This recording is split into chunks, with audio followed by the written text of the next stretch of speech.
This is the Lone Crater YouTube. We hope this video helps. In this video, I will show you how to make delicious Roti Margherita pizza.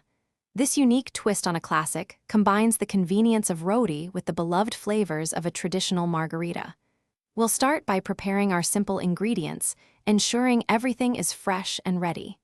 Then, we'll get our oven to the perfect temperature, around 400 degrees Fahrenheit, for that ideal crispy crust. Let's get cooking.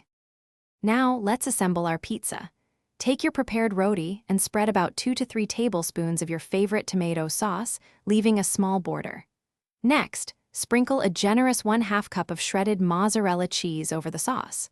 For that authentic margherita taste, tear a few fresh basil leaves and scatter them on top. Finish with a light drizzle of extra virgin olive oil. It's time to bake our masterpiece. Carefully transfer your assembled roti pizza onto a preheated baking sheet. Slide it into your 400-degree Fahrenheit oven. Bake for approximately 8 to 10 minutes.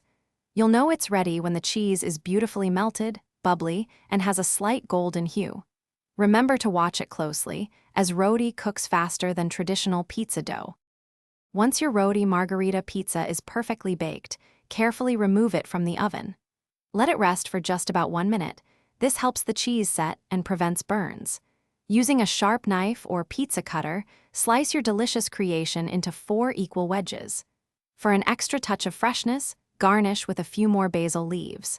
Serve immediately and enjoy your quick, flavorful meal.